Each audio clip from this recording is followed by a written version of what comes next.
Hello everyone, I am Kanhaiya Jha and this is Vrinda academy official YouTube channel. आज की class में हम लोग इंडियन ज्योग्राफी के पहले टॉपिक लोकेशन एंड एक्सटेंट को कवर करेंगे।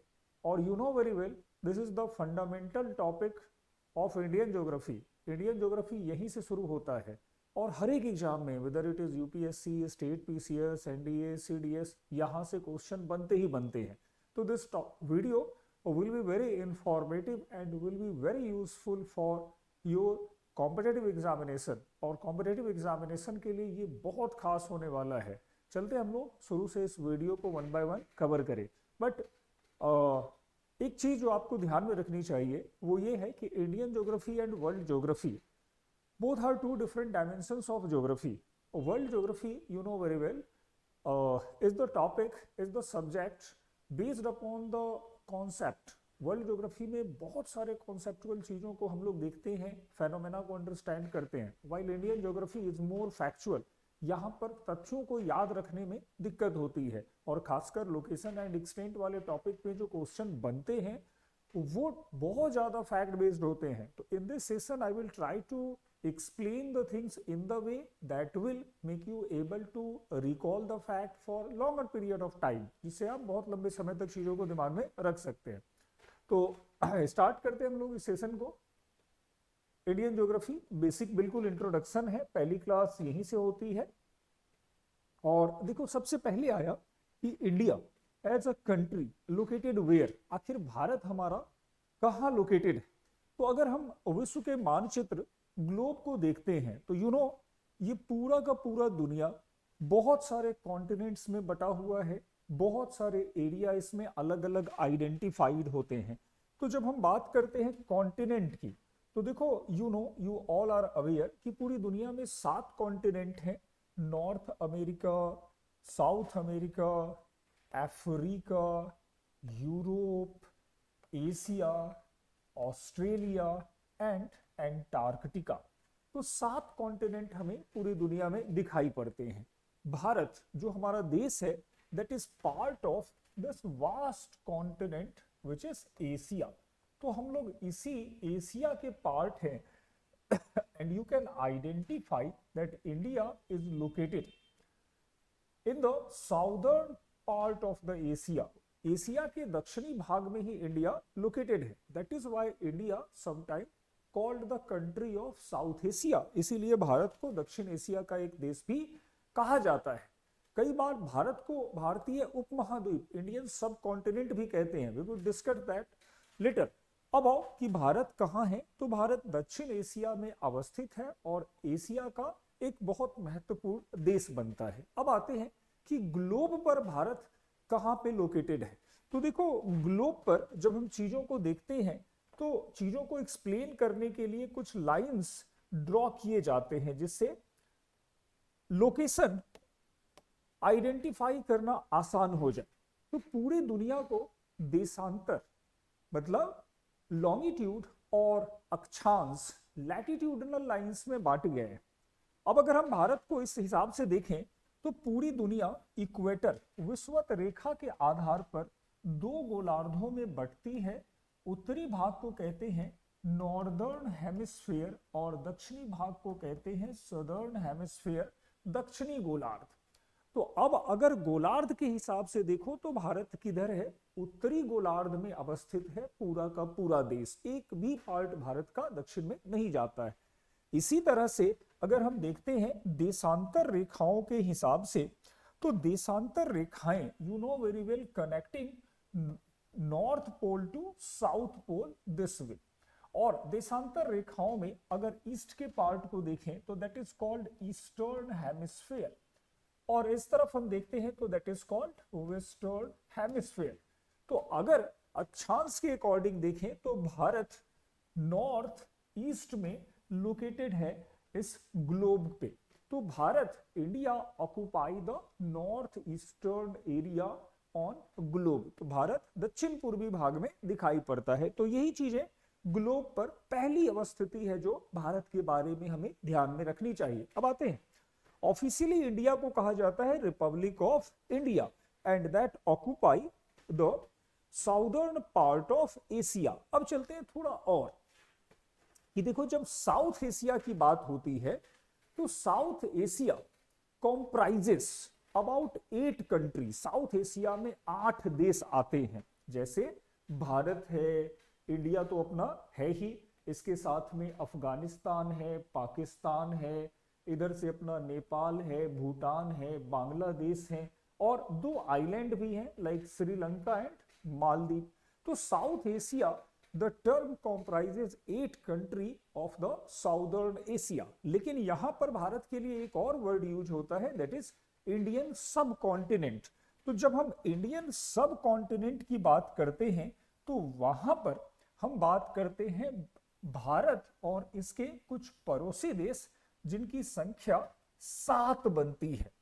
तो इसमें अफगानिस्तान की पूरी ज्योग्राफी को छोड़ दिया जाता है, अफगानिस्तान के टेरिटोरियल एक्सटेंट को छोड़ दिया जाता है, और Indian subcontinent comprises only 7 country, 5 are the territorial country located on land part and 2 are the island country 2। तो इसमें इंडिया, पाकिस्तान, बांग्लादेश, श्रीलंका, मालदीव, भूटान जैसे देश बनते हैं इंडियन सब कॉन्टिनेंट में। अब यहीं पे आते हैं, क्वेश्चन बहुत इंटरेस्टिंग है, वो ये है कि देखो यूपीएससी ने इसको मेंस में फॉर्मली पूछा कि why India sometime regarded as subcontinent, आखिर क्यों भारत को सब कॉन्टिनेंट, उपमहाद्वीप कहते हैं। तो समझना इसको बहुत आसान है।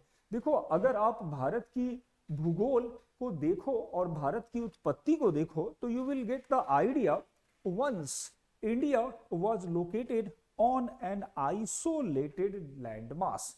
भारत कभी अपने एक स्वतंत्र भूभाग पर अवस्थित था।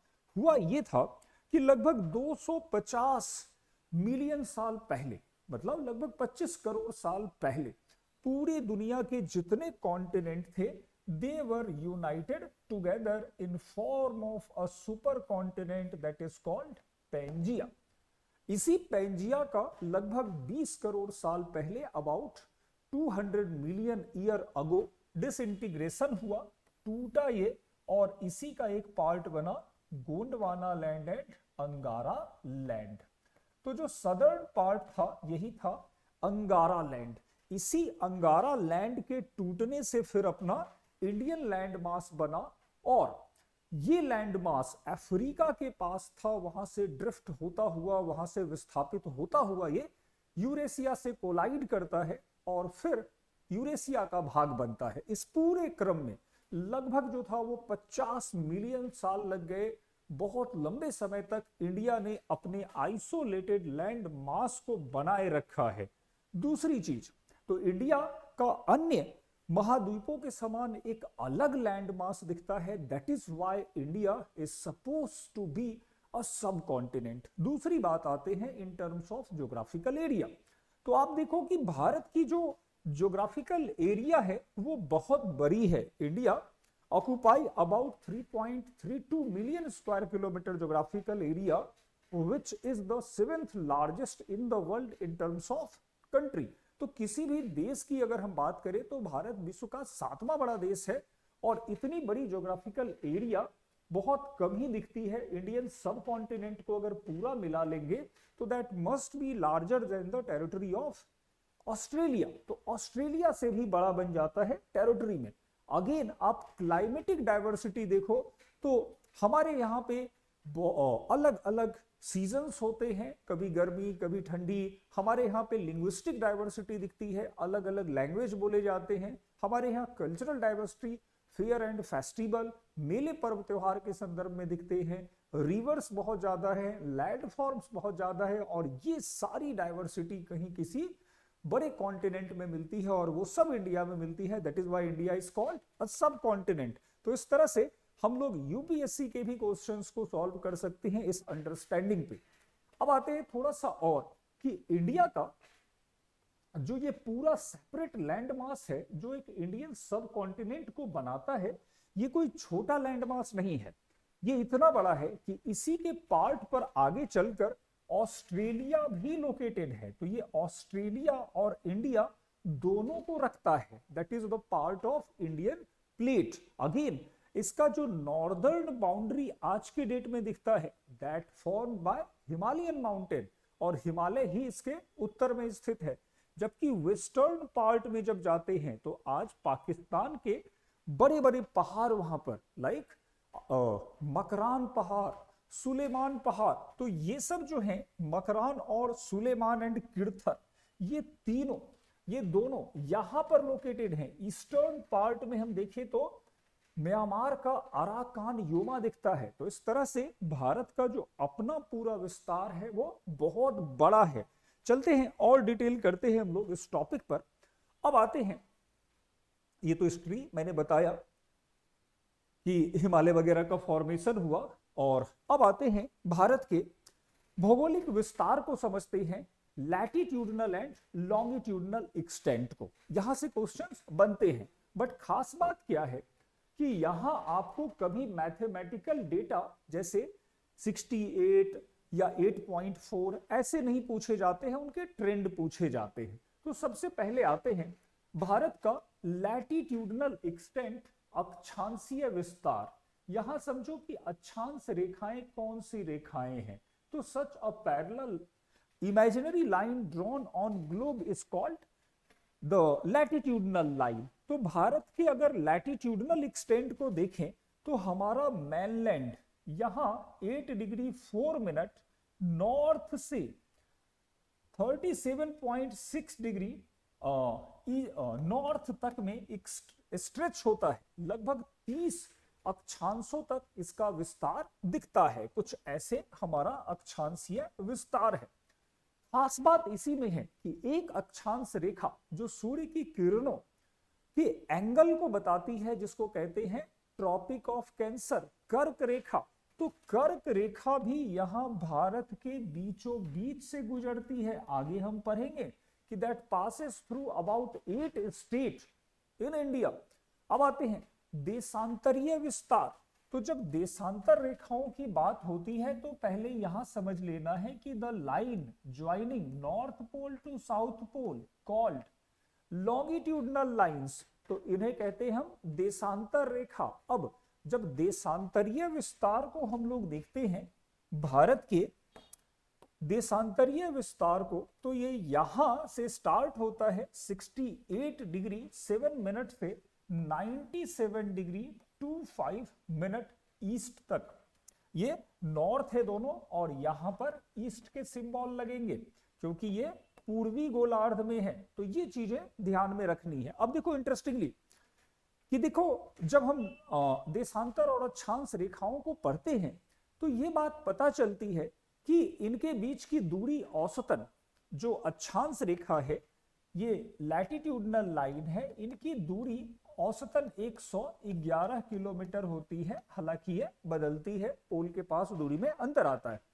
तो भारत का इस हिसाब से अगर विस्तार देखें उत्तर से दक्षिण में, तो लगभग 30 देशांतर रेखाओं का विस्तार दिखाई पड़ता है, और इसी तरह से पूरब से पश्चिम में भी 30 अक्षांश रेखाओं का विस्तार दिखता है। लेकिन यहां लंबाई और चौड़ाई में अंतर है, दोनों के बीच में एक जैसा डिस्टेंस नहीं है। भारत के जो देशांतरीय विस्तार मतलब पूरब से पश्चिम, मैप पे अगर पूरब खोजना है तो इस लाइन को ध्यान में रखना है कुछ ऐसे।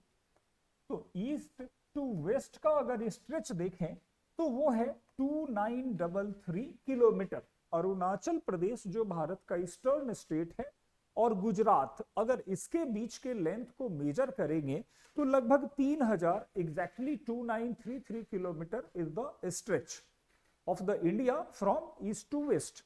वैसे ही ऊपर से नीचे नॉर्थ से साउथ की ओर जाते हैं तो यहां पर लद्दाख के पार्ट्स को लेते हुए अगर नीचे जाएं तमिलनाडु के कन्याकुमारी तक, तो हमारा जो पूरी लंबाई दिखती है वो 3214 किलोमीटर है, 3214 किलोमीटर।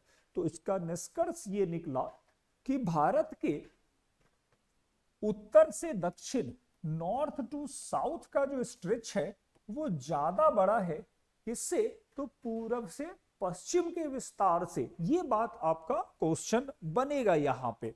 अब आते हैं थोड़ा सा और आगे कि अगर हम पूरे भारत के ज्योग्राफिकल एरिया को देखें, पूरब से पश्चिम और उत्तर से दक्षिण, तो हम ये जान पाते हैं कि भारत का पूरा stretch 3.28 million square kilometre 32,87,263 square kilometre है। और इस तरह से भारत बनता है दुनिया का 7वें largest country in the world. अब क्वेश्चन यहां भी है कि आखिर भारत से बड़े कौन कौन से देश यहां पर हो सकते हैं। तो आप देखो, रसिया holds about 17% geographical area of the world. Canada holds about 9.98%, that is second largest. USA 9.83, third largest. China 9.60, fourth largest. Brazil 8.56, fifth largest. Australia 7.64, that is sixth largest. And finally India 7th largest country. तो इस तरह से भारत के पहले जितने राज्य आ रहे हैं, स्टेट आ रहे हैं, you need to keep in mind. ये क्वेश्चन में कभी भी आ सकते हैं, इनके ऑर्डर पर भी क्वेश्चन आ सकते हैं। चलते हैं आगे। इन टर्म्स ऑफ पॉपुलेशन, तो भारत के पास जो ज्योग्राफिकल एरिया है वो छोटा है, लेकिन पॉपुलेशन के अगर रेफरेंस में चलते हैं तो इंडिया का पॉपुलेशन अब तो खैर बढ़कर फर्स्ट लार्जेस्ट हो गया, लेकिन ऑफिशियल डेटा के according that is the second largest population in the world. और सेकेंड लार्जेस्ट पॉपुलेशन बनता है हमारा किस संदर्भ में, तो वो बनता है जनसंख्या के संदर्भ में। अब आते हैं थोड़ा और आगे। इसी मैप में हमें आइडेंटिफाई करने हैं फारदेस्ट पॉइंट, भारत के सुदूर के बिंदु कौन कौन से बनते हैं। तो देखो, आप देखो यहां पर अगर मैप को देखें तो यहां पर स्टेट के मैप दिख रहे हैं। तो अगर हम दूरस्थ बिंदु को देखें, मतलब ईस्ट में जाएं, तो eastern part must be located in Arunachal Pradesh. Arunachal Pradesh में एक लोकेशन है किबुथु, और किबुथु का एक गांव है डोंग।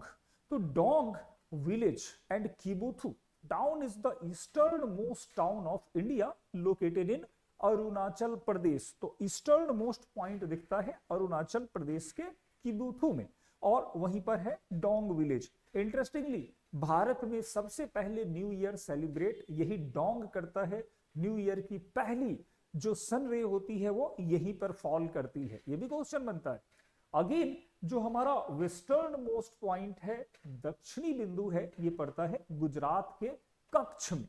और कच्छ का जो गुहिर मोती है, दैट इज गुहिर मोती, और गुहिर मोती is the western most point of India.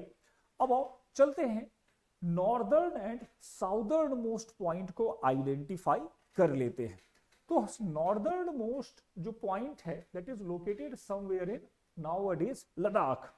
तो यहां पर इंदिरा कॉल एक पास है जो दिखाई पड़ता है काराकोरम दर्रे के पास में, इंदिरा कॉल, और that is regarded as the northernmost point of India. यही सबसे उत्तरी पॉइंट बनता है इंदिरा कॉल।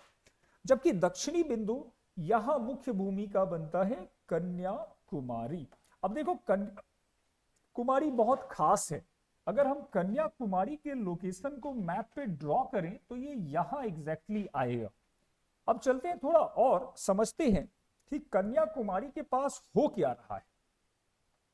तो कन्याकुमारी के पास आप देखो तो एक तरफ बे ऑफ बंगाल है, भारत के ईस्ट का जो ओशियनिक पार्ट है इसी को कहते हैं बंगाल की खाड़ी, बे ऑफ बंगाल। जबकि वेस्ट का जो पार्ट है that is identified as Arabian sea. तो अरेबियन सी है, and south to the India ocean lie called Indian ocean. तो यहां पे इंडियन ओशियन भी है, बे ऑफ बंगाल भी है, और अरेबियन सी भी है। सारा का सारा तीनों समुद्र कहां मिलता है, तो एट कन्याकुमारी। तो इसीलिए कहा जाता है कि तीन समुद्र जहां मिलते हैं वही प्लेस है कन्याकुमारी। ये तो बात हुई मुख्य भूमि के सबसे निचले भाग की। लेकिन आप देखो तो भारत का एक ऐसा यूनियन टेरिटरी है जो काफी नीचे से शुरू हुआ है। मुख्य भूमि हमने पढ़ा कि 8 डिग्री 4 मिनट से शुरू होता है, लेकिन अंडमान निकोबार तो 6 डिग्री नॉर्थ के आसपास से ही शुरू हो जाता है। तो कहीं ना कहीं जो हमारा सबसे नीचे का पॉइंट होगा वो अंडमान निकोबार में ही होगा। तो that is very true. Southern most point of India is Indira point. यहां पे ही बनता है हमारा इंदिरा पॉइंट। और इंदिरा पॉइंट क्या है? तो that is a light house. ये एक लाइट हाउस है जो ग्रेट निकोबार पे दिखता है और यही इंडिया का साउदर्न मोस्ट पॉइंट बताया जाता है। थोड़ा पिक्चर भी देख लें तो और क्लियरिटी बनेगी। ये है इंदिरा पॉइंट। इसी को कहा जाता है southern most point of India located on great Nicobar. जबकि किबुथु अरुणाचल प्रदेश का है और अपना गुहिर मोती ये अपना गुजरात के कच्छ का है और ये फोटो है इंदिरा कॉल की। तो इस तरह से हमारे सबसे ईस्टर्न मोस्ट पॉइंट बनते हैं। अब आते हैं थोड़ा सा और आगे। अभी इंदिरा कॉल के आसपास का जो रीजन है that came in news because of construction of the great Nicobar project. यहां पर ग्रेट निकोबार प्रोजेक्ट केंद्र सरकार ने अनाउंस करा है। यहां पर बहुत सारे मैरीन बायोडाइवर्सिटी मिलते हैं, जैसे लेदरबैक टर्टल हैं, बहुत बड़ी बड़ी वेल्स हैं, ब्लू वेल्स वगैरह। तो अब जो कुछ इन्वायरमेंटलिस्ट हैं वो कह रहे हैं कि construction of great Nicobar project में disturb the marine ecosystem. But यहां क्या है कि ये जो बनेगा great Nicobar project that will protect ecosystem as well. तो दोनों चीजें यहां पे होंगी। ग्रेट निकोबार प्रोजेक्ट एक ट्रांसशिपमेंट का प्रोजेक्ट है। हाँ, इंदिरा पॉइंट को ही पहले अंग्रेजों के समय में पिग्मेलियन पॉइंट कहा जाता था। ठीक है, तो ये था अपना ईस्टर्न, वेस्टर्न और नॉर्दर्न साउदर्न पॉइंट के बारे में डिटेल। ये वाली जो पीडीएफ है ये आपके साथ मैं शेयर कर दूंगा so that you will recall the exact points. अब आते हैं थोड़ा सा आगे। जैसा मैंने कहा कि ट्रॉपिक ऑफ कैंसर एक तरह का लैटिट्यूडनल लाइन है, अक्षांश रेखा है, और ये बताता है कि सूर्य की किरणें कहां तक सीधी पड़ेंगी। देखो, होता ये है कि जब सूर्य उत्तरायण होता है, मतलब नॉर्थ में अपने मैक्सिमम स्ट्रेच तक आता है, तो ये जो सनलाइट देख रहे हैं आप, स्ट्रेट सनलाइट, ये फॉल करने लगता है ट्रॉपिक ऑफ कैंसर पे। ये एक खास तारीख है, that is 21 of June, on the day direct sun ray falls on tropic of cancer. तो उस दिन ये फॉल करने लगता है और भारत में उस समय ग्रीष्म ऋतु, समर सीजन एक्सपीरियंस होने लगता है। तो ये जो ट्रॉपिक ऑफ कैंसर है, जहां तक सूर्य की सीधी किरणें पड़ती हैं, वो भारत के 8 राज्यों से गुजरती है। थोड़ा डिटेल करते हैं कि which are the 8 state through which tropic of cancer passes. तो आप देखो 8 कौन कौन से हैं। गुजरात, पहला तो यही हो गया गुजरात, दूसरा राजस्थान, तीसरा मध्य प्रदेश, चौथा छत्तीसगढ़, पांचवा झारखंड, छठा वेस्ट बंगाल, सातवां त्रिपुरा और आठवां मिजोरम। तो एक बहुत इंटरेस्टिंग फैक्ट है कि ये जो ट्रॉपिक ऑफ कैंसर है दैट पासेस थ्रू 8 स्टेट्स। याद करेंगे इसको, बार बार पूछे जाते हैं। गुजरात, राजस्थान, मध्य प्रदेश, छत्तीसगढ़, झारखंड, वेस्ट बंगाल, त्रिपुरा और मिजोरम। लेकिन यहां एक और खास चीज आप देखो, समझो, तो आपका जो ये ट्रॉपिक ऑफ कैंसर है दैट डिवाइड्स इंडिया इनटू 2 हाल्व्स। आधे आधे भागों में ये बांट देता है, नॉर्थ और साउथ में। और इससे बड़ा अंतर आता है क्लाइमेट का। आधा जो इंडिया का पार्ट है that is southern part that experiences tropical conditions. Tropical मतलब उष्ण कटिबंधीय जलवायु को ये एक्सपीरियंस करता है नीचे का पूरा। While the southern part of India, जो northern part of India, sorry, जो उत्तर का भाग है, that enjoy, that experiences temperate climate. ऊपर टेम्परेट है मतलब उपोष्ण कटिबंध है, जबकि नीचे ट्रॉपिकल है, उष्ण कटिबंध है। तो ये ट्रॉपिक ऑफ कैंसर के साथ खास बनता है। थोड़ा और आगे चलते हैं कि आजकल जो क्वेश्चन आ रहे हैं वो थोड़े और डिटेलिंग पे आ रहे हैं। जैसे ये तो स्टेट है, अब इनमें हमें आइडेंटिफाई करना है कि एग्जैक्टली इनके सबसे नजदीक में कौन कौन से सिटी लोकेटेड हैं। तो आप देखो तो सिटीज तो बहुत सारे मैप पे आइडेंटिफाई हो रहे हैं, लेकिन जो एग्जाम में पूछे जाते हैं सिटी, उनको हमें थोड़ा अलग से प्रीसाइजली मेंटेन करना होगा, हैंडल करना होगा। जैसे एक लोकेशन है उदयपुर, तो उदयपुर लोकेटेड इन त्रिपुरा। ऐसे तो हम जानते हैं कि Udaipur is part of Rajasthan, but here another Udaipur lie in Tripura and which is quite close to the tropic of cancer. तो ये बहुत क्लोज बनता है। Again Udaipur closest, very close to tropic of cancer. Ranchi Jharkhand की एक ऐसी कैपिटल है थ्रू विच, जिसके बीचों बीच से ट्रॉपिक ऑफ कैंसर गुजरती है। उज्जैन, ये भी ट्रॉपिक ऑफ कैंसर पर लोकेटेड है। तो ये 3 सिटी हम लोग अलग से ध्यान रखेंगे। सबसे नजदीक जिससे गुजरती है वो तो अपना रांची है, फिर उज्जैन, और तीसरा अपना उदयपुर जो त्रिपुरा का है। बाकी के जो अन्य सिटी हैं जैसे जसदान है, बांसवाड़ा राजस्थान का, उज्जैन कर ही लिया, छत्तीसगढ़ का सोनहट, रांची, कृष्णानगर वेस्ट बंगाल, उदयपुर एंड चंफई मिजोरम का चंफई। तो ऐसे सिटीज हैं जो एग्जाम में आजकल पूछे जा रहे हैं, जो ट्रॉपिक ऑफ कैंसर के बहुत क्लोज दिखते हैं।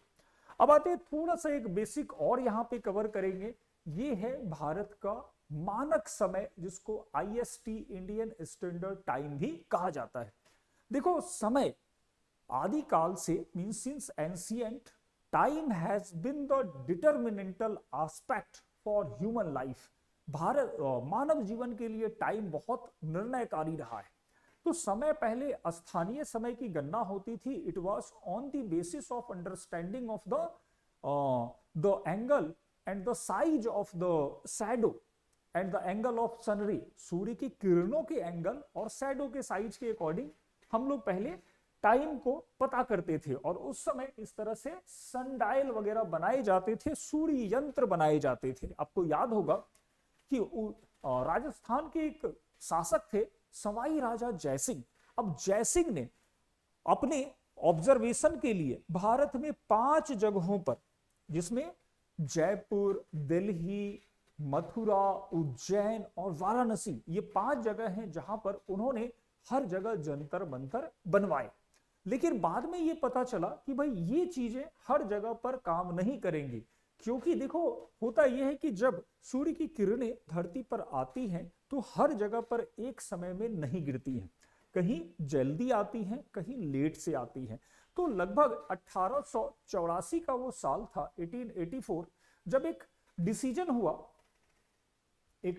हुआ कि भाई हम जो है इंडिया में, वर्ल्ड में टाइम जोन बांटेंगे और प्राइम मेरिडियन के बेस पर, प्रधान मध्याह्न रेखा के आधार पर समय का निर्धारण करेंगे।